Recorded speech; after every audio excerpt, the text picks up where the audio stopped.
Hello student, स्वागत है आपका आईसीटी वर्चुअल क्लासेस में। मैं हूं कविता, आपकी साइंस टीचर। उम्मीद करती हूँ आप सभी अच्छे होंगे और स्वस्थ होंगे। सो क्लास कंटिन्यू करेंगे अपना चैप्टर जिसका नाम है रिप्रोडक्शन इन प्लांट्स यानी कि पादपों में जनन।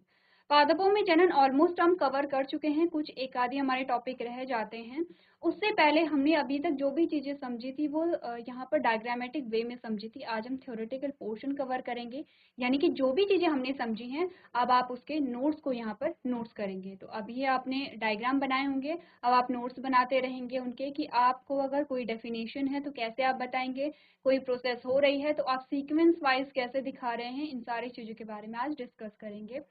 सबसे पहले समझ लेते हैं हमने क्या क्या चीज़ें यहाँ पर पढ़ी हैं। मोड्स ऑफ रिप्रोडक्शन में आपने दो प्रकार के रिप्रोडक्शन पढ़े हैं और इसमें हम बात कर रहे हैं लैंगिक जनन के बारे में, लैंगिक जनन के बारे में। ठीक है, सेक्सुअल रिप्रोडक्शन यानी कि लैंगिक जनन। सबसे पहले पार्ट्स ऑफ फ्लावर हमारे पास आए हैं। ठीक है, फूल के भाग हमने देखे हैं। फिर हमने कहा कि फूल के दो मुख्य भाग होते हैं, एक को हम कह रहे हैं यहाँ पर इस प्रकार से आपके पास जो है वो पिस्टिल है और एक को हम कह रहे हैं स्टेमन है। ठीक है, एक फीमेल पार्ट है और एक मेल पार्ट है। दोनों में यहाँ पे गैमेट का फॉर्मेशन कैसे हुआ इसके बारे में हमने बात की। देन हमने बात की है यहाँ पर पॉलिनेशन के बारे में कि पॉलिनेशन कैसे हुआ है, परागण कैसे हुआ है। परागण की पूरी प्रोसेस हमने समझी। अब हमने कहा परागण अलग अलग प्रकार का भी हो सकता है। ठीक है, स्वपरागण हो सकता है, पर परागण हो सकता है। तो हमने यहाँ पर पॉलिनेशन के टाइप्स पढ़े जिनमें हमारे पास दो टाइप्स आए हैं। फिर हमने यहाँ पर पढ़ा कि हम पढ़ रहे थे फर्टिलाइजेशन को हम पढ़ चुके हैं और उसमें हमने क्या बोला कि जब यहाँ पे फर्टिलाइजेशन हुआ, फर्टिलाइजेशन के बाद क्या बना, यहाँ पे जाइगोट बना, जाइगोट से बीज बनेगा और एंडोस्पर्म बनेगा जो कि क्या करेगा, इस डेवलपिंग सीड को या एम्ब्रियो का क्या करेगा, यहाँ पे नरिशमेंट से देगा या उसका पोषण करेगा। साथ ही साथ ये जो ओवरी वाला पोर्शन इससे क्या बना, फल या फ्रूट बना। ये सारी जो चीजें अभी तक हमने डिस्कस की हैं डायग्राम बना करके, उन्हें हम समझेंगे यहाँ पर थ्योरी से। ये थ्योरी में हम किस प्रकार से इन्हें यहाँ पर डिस्कस करेंगे। सबसे पहले आप लिखेंगे, इससे पहले का जो अगर हम थ्योरेटिकल पोर्शन देखें हमारे पास ये है कि पौधों में लैंगिक जनन जो होता है वो कैसे होता है। आपने कहा किसी पौधे के फूल उसके प्रजनन अंग होते हैं जो लैंगिक प्रजनन प्रक्रिया में भाग लेते हैं। पौधे के नर प्रजनन भाग को पुंकेसर या स्टेमिन कहते हैं। पौधे के मादा प्रजनन भाग को स्त्री केसर या पिस्टिल कहते हैं। कुछ फूलों में पुंकेसर और स्त्री केसर दोनों होते हैं जिसे उभयलिंगी फूल कहा जाता है, जैसे लिली है, गुलाब है, बैंगन है, हिबिस्कस है, पिटूनिया है, सरसों है आदि। कुछ फूलों में या तो स्त्री केसर या फिर क्या होता है, पुंकेसर होता है। या तो स्त्री केसर होगा या पुंकेसर होता है, उसे हम क्या कहते हैं, एक लिंगी फूल कहते हैं। इसके उदाहरण आपके पास है पपीता है, तरबूज है, खीरा है, नारियल है आदि। उत्पादित नए पौधों में लैंगिक प्रजनन में भाग लेने वाले दोनों पौधों की विशेषताएं मौजूद होती हैं। ये हम पढ़ चुके थे। इसके आगे का हमें भाग पढ़ना है, हमें पढ़ना है इसके बारे में, हमें पढ़ना है इसके बारे में और हमें पढ़ना है यहाँ पर क्या क्या चीजें हुई हैं। कुछ नहीं है, आप समझ चुके हैं प्रोसेस को। अब हमें सिर्फ पढ़ना है यहाँ पर। सबसे पहले स्टार्ट करते हैं पार्ट्स ऑफ फ्लावर। आपने कहा पार्ट्स ऑफ फ्लावर यानी कि फूल के जो भाग होते हैं। Main parts of flower are, सबसे पहला आता है सेपल। आपने कहा there are green leaf like outermost circle of the flower, all the sepals are together referred to as calyx. The function of calyx is to protect the flower when it is in bud form. अगर मैं आपसे कहूं कि फूलों के भागों के बारे में हम बात कर रहे हैं, ये क्या है, फूल के भाग,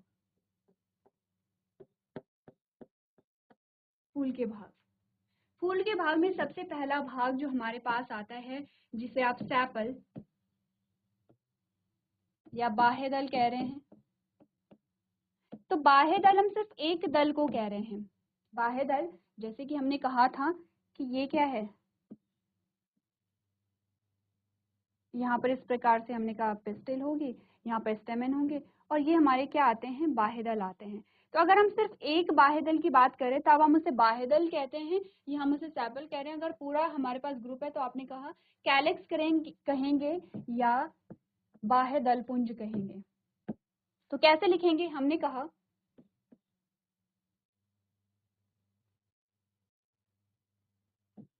फूल का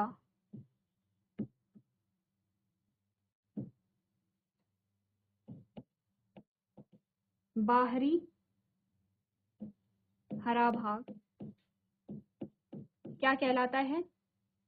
बाह्यदल कहलाता है। ठीक है, फूल का जो बाहरी हरा भाग होता है उसे हम बाह्यदल कहते हैं। ठीक है, हमने कहा कि यहाँ पर ऑल द सेपल, सभी बाह्यदलों को, सभी बाह्यदलों को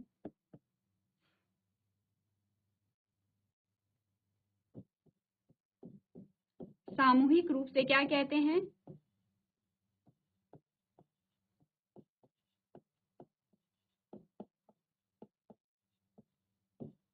बाह्यदल पुंज कहते हैं। बाह्यदल पुंज को आप इंग्लिश में क्या कहेंगे? कैलेक्स कहेंगे। ठीक है, बाह्यदल पुंज का मतलब होगा कैलेक्स। अब हमने कहा इसका फंक्शन क्या होता है? The function of calyx is to protect the flower when it is in the bud form. कि यहाँ पर क्या करना, बाह्यदल का जो कार्य है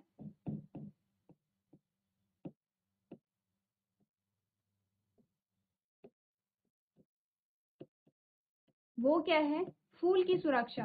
अब हमारे पास स्पेस कम है, इसीलिए हम क्या करेंगे, यहाँ पर चीजों को शॉर्ट फॉर्म में लिखेंगे। ठीक है, आपको समझना है, मैं पूरा पढ़ रही हूँ। आपने कहा जो सेपल है वो क्या है? एक हरे रंग का सबसे बाहरी, हरे रंग की सबसे बाहरी परत है। या फिर हमने कहा कि फूल की जो फूल का बाहरी हरा भाग जो होता है उसे हम क्या कहेंगे? बाह्यदल या सेपल कहते हैं। सभी बाह्यदलों को सामूहिक रूप से या एक से अधिक बाह्यदलों को सामूहिक रूप से बाह्यदल पुंज कहते हैं। बाह्यदल का कार्य जो होगा वो है फूल की सुरक्षा। मैंने सिर्फ सुरक्षा लिखा है, किसकी सुरक्षा करेगा? फूल की सुरक्षा करेगा। क्लियर है? पहला जो हमारे पास पॉइंट आता है। सेकंड पॉइंट को पढ़िए। सेकंड जो पार्ट है वो petals, these are the colourful and the most attractive part of flower. यानी कि ये क्या होगा? इन्हें हम दल कहते हैं। सबसे क्या है? ये सुंदर भाग होता है फूल का। These lie inside the sepals, all the petals are together refer to as corolla. These are scented and attract insect for pollination. तो दूसरा जो भाग हमारे पास आता है उसे हम कहते हैं दल।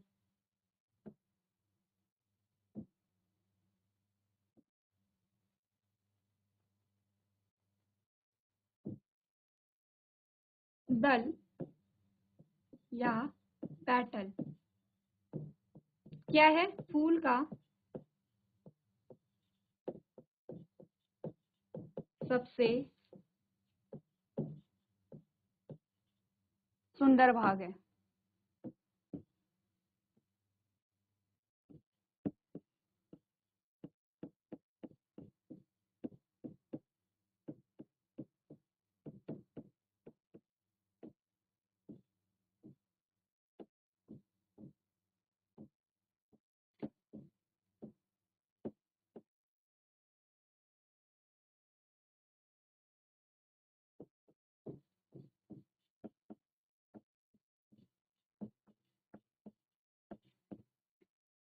अब दल को सामूहिक रूप से हम दल पुंज कहेंगे।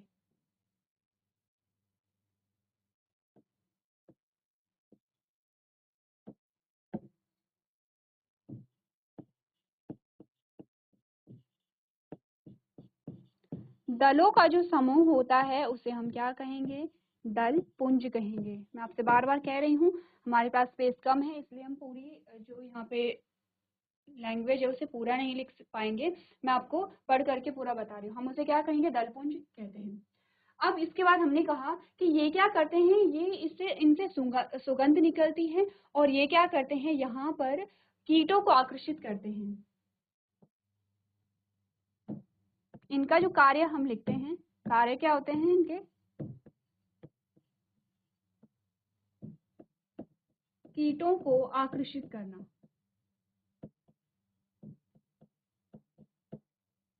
क्यों आकर्षित करना? ताकि वो क्या करे? पॉलिनेशन में सहायता प्रदान करें। नेक्स्ट जो हमारे पास आया है, तीसरा जो भाग कौन सा आया था? स्टेमेन, जिसे हमने क्या कहा था? यहाँ पर पुंकेसर कहा था। आपने कहा stamen is the male reproductive organ of a plant. These are little stalk with a swollen top and lies inside the ring of petals. The stamen is made up of two parts, that is filament and anther. Another नहीं होगा, होगा anther. The stalk of stamen is called filament and the swollen top of stamen is called anther. अब हमारे पास यहाँ पर पहले इन दोनों को लिखिए। किसके बारे में? सेपल के बारे में ये है जो हम बाह्यदल हम कह रहे हैं, पेटल के बारे में ये है जिसे हम दल कह रहे हैं, पुंकेसर के बारे में नेक्स्ट जो हमारी स्लाइड होगी उसके बारे में हम तब लिखेंगे। एक बार दोनों की जो डेफिनेशन है उसे यहाँ पर नोट कर लीजिए।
चलिए, तो हमने दो पार्ट्स के बारे में लिख लिया है।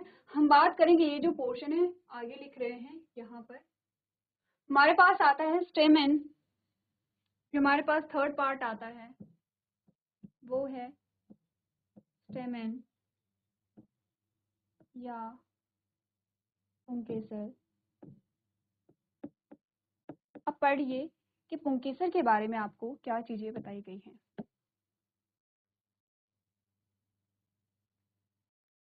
हमने बोला stamen is the male reproductive organ of a plant, यानी कि यहाँ पर क्या होगा, जो पुंकेसर है वो फूल का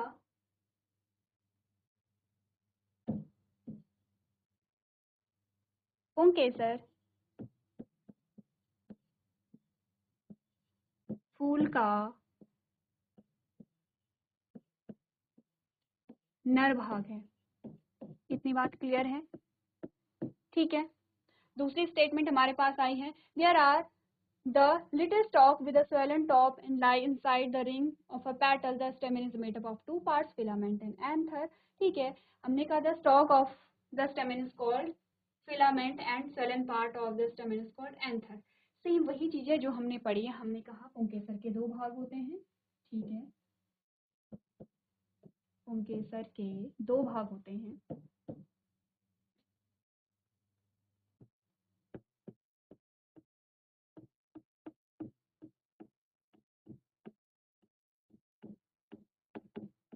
पहला हमने कहा जो टॉप मोस्ट पार्ट है, या फिर हमने कहा कि जो नीचे स्टॉक है, कोई भी आप लिख सकते हैं। अगर हम पुंकेसर को बनाएं तो कैसे है पुंकेसर, ये भाग है और ये भाग है। ये जो भाग है ये फूल से लगा हुआ है, तो पहला हम इसे लिखते हैं। मैंने कहा पहला हमारे पास है पुंज तंतु जिसे हमने फिलामेंट कहा था, और दूसरा हमारे पास आता है पराग कोश। हमने डायग्राम बनाए हैं और डायग्राम में हमने सारी चीजें लिखी हैं, तो आप लोगों को ध्यान में रखना है। डायग्राम अपने सामने रखिए और नोट्स बनाते रहिए। ठीक है, नेक्स्ट जो स्टेटमेंट हमारे पास आई है, आपको ये बताया गया है स्टेमेन के बारे में। The anther contain pollen grain which have male gametes in it. Pollen grain are exposed when the anther ripens and split. These appear as a yellow powder like substance which is sticky in nature. Flower usually have a number of stamen in it. ठीक है, clear है इतना? अब हमें क्या बताया गया, देखिए हमने बोला कि जो पराग कोश है, अगली जो लाइन आपको बता रखी है उसमें बताया गया है पराग कोश के अंदर पराग कण होते हैं।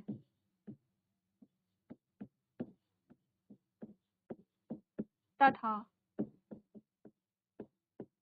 पराग कण के अंदर नर युग्मक होते हैं।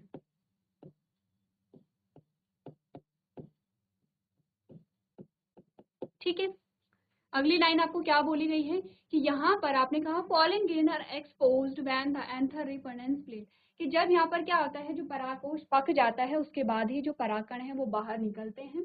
ठीक है, these appear as a yellow powder, यहाँ पर जो परागकण है हमने बोला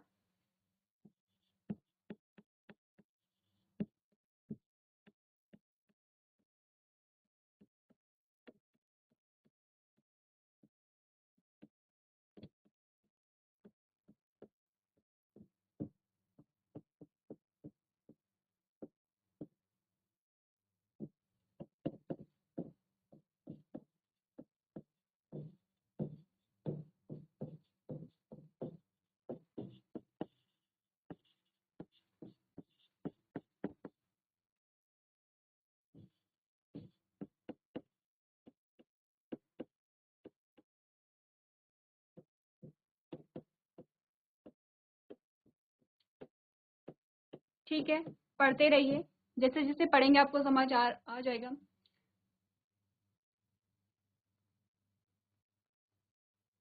flower usually have number of stamen in it, ये आपको पहले बता रखा है कि जो फ्लावर है उसमें एक से अधिक जो वो है स्टेमेन है वो हो सकते हैं। पढ़िए एक बार स्टेमेन के बारे में हमें क्या बताया गया है। स्टेमेन या पुंकेसर फूल का नर भाग है। पुंकेसर के दो भाग होते हैं, पुंतत्व और परागकोश।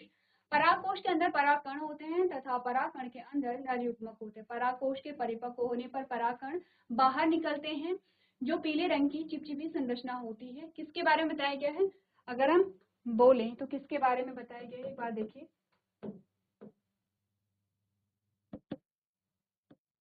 यहाँ पर हमने बोला परागकोश के अंदर परागकण है। अब परागकण जब पक जाते तो क्या होगा, परागकोश फटेंगे और परागकण बाहर निकल जाएंगे। परागकण बाहर निकल के कहाँ जाएंगे, हमने कहा ये पॉलिनेशन करेंगे, स्टिग्मा में जाएंगे, क्योंकि परागकण के अंदर क्या है, यहाँ पर नर युग्मक है। ठीक है, क्लियर है इतना, तो नोट कीजिए एक बार, डेफिनेशन को नोट कीजिए। उसके बाद हम बात करेंगे सबसे इनर मोस्ट पार्ट की, जो हमारे पास आती है पिस्टिल।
चलिए अब बात करते हैं पिस्टिल के बारे में। सबसे इनर मोस्ट जो पार्ट है फ्लावर का, हमने कहा pistil is the female reproductive part of flower, lies in the center of flower. These are flask shaped structure which is made up of three parts: stigma, style and ovary. ठीक है, अब pistil के बारे में हम यहाँ पर लिखेंगे जो भी हमारे पास पार्ट्स आते हैं। हमारे पास फोर्थ और सबसे इनर मोस्ट पार्ट है पिस्टिल, जिसे आप कह रहे हैं स्त्री केसर।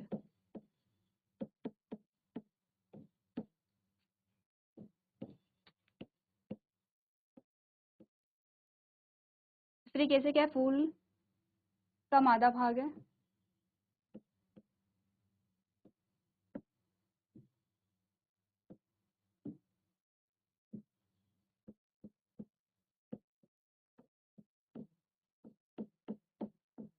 जो सबसे आंतरिक भाग है, आप लिख सकते हैं कि सबसे आंतरिक भाग है, जो सेंटर में रहता है, केंद्र में रहता है। ठीक है, हमने कहा स्त्री केसर 3 भागों में विभाजित है। स्त्री केसर 3 भागों में विभाजित है।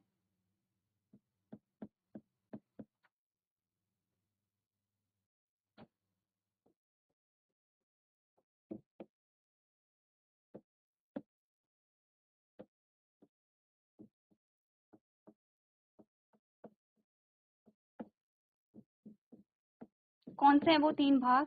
वर्तिकाग्र, जिसे आप स्टिग्मा कहते हैं। दूसरा है वर्तिका, जिसे आप स्टाइल कहते हैं। तीसरा है अंडाशय, जिसे आप ओवरी कहते हैं। ठीक है, अब यहाँ पर आपको थोड़ा और डिटेल में बताया गया कि जो टॉप है, यहाँ पर जो सबसे ऊपरी भाग है, उसे हम स्टिग्मा कहते हैं। ठीक है, ये जो सबसे टॉप वाला भाग है उसे हम क्या कहेंगे? स्टिग्मा, जिसे वर्तिकाग्र कहते हैं। ठीक है, यहाँ पर ये क्या करेगा? It receive the pollen grain from the anther during the pollination. ठीक है, अब जो वर्तिकाग्र है वो सबसे पहला भाग है इसके। अब एक एक करके उनके कार्यों के बारे में लिखते हैं। पहला वर्तिकाग्र के बारे में बात करते हैं। पहला है वर्तिकाग्र। क्या है वर्तिकाग्र? स्त्री केसर का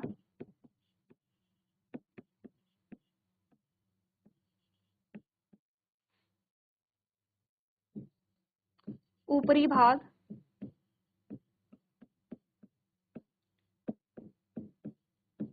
जो परागण की प्रक्रिया में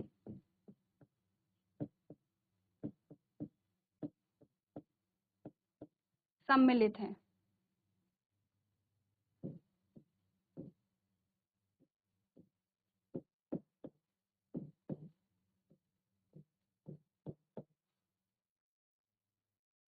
या फिर पूरा लिखिए कि जो परागण की प्रक्रिया में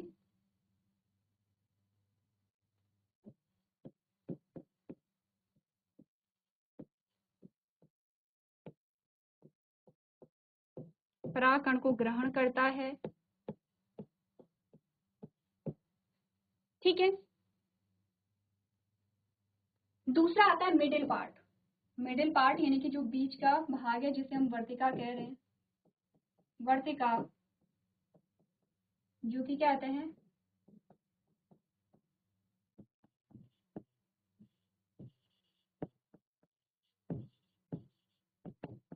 मध्य का भाग है। ठीक है, ये मध्य का भाग है। इसके क्या फंक्शन होते हैं? The middle part of the pistil is tube-like structure called style, which connects stigma to the ovary. ये क्या करेगा? यह वर्तिकाग्र को अंडाशय से जोड़ता है। मैं आपको बार बार कह रही हूँ, जो भी हमने इमेजेस बनाए हैं अपने सामने रखिए। जब पार्ट्स ऑफ फ्लावर हमने पढ़े होंगे और जब हमने स्टिग्मा और जब हमने स्टाइल पिस्टिल और एंड स्टेमेन के बारे में बात की होगी, यानी कि हमने मेल और फीमेल पार्ट के बारे में बात की है, हमने पिस्टल को लिया है, स्टेमेन को लिया है, दोनों भागों के बारे में जब हमने बात किया, उनके पार्ट्स के बारे में हमने बात की है, उन इमेजेस को देखेंगे और तब जब आप ये लिख रहे हैं तब आपको बहुत अच्छे से समझ आ जाएगा। ठीक है, क्लियर है? तीसरा भाग जो हमारे पास आता है, हमने कहा the swell and bottom part at the base of pistil called ovary. The ovary makes ovule and store them. These ovules contain female sex cell, also called egg cells, and it is the female gamete of flower. Pistil is also called a carpel. The pistil surrounded by a several stamens. The base of the flower on which all the parts of the flower are attached is called a receptacle. तो हमने कहा तीसरे भाग के बारे में हम बात करते हैं। तीसरा जो भाग आता है अंडाशय,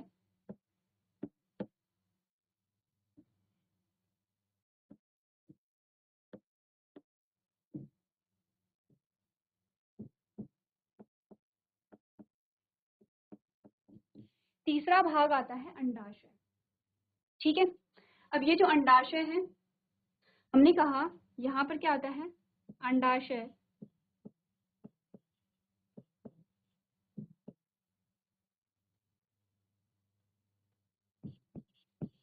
सबसे निचला भाग है।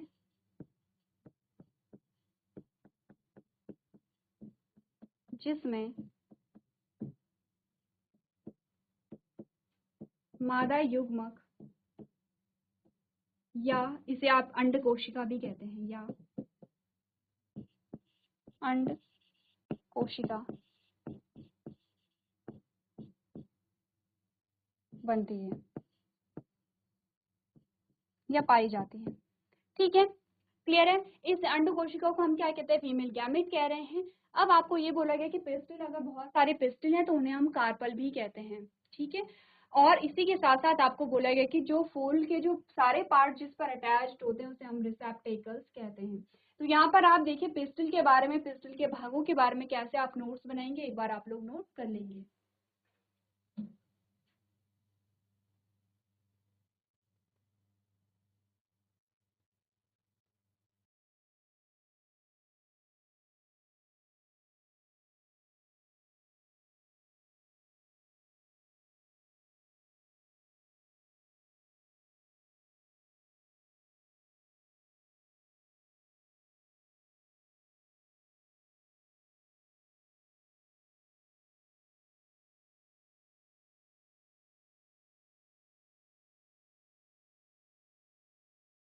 चलिए, तो ये हमने इन पार्ट्स के बारे में बात की है। नेक्स्ट हम बात करेंगे टाइप्स ऑफ फ्लावर, यानी कि फूल के कितने प्रकार होते हैं। हमने बात की थी बाइसेक्सुअल और यूनिसेक्सुअल, यानी कि एक लिंगी और द्विलिंगी फूल होते हैं।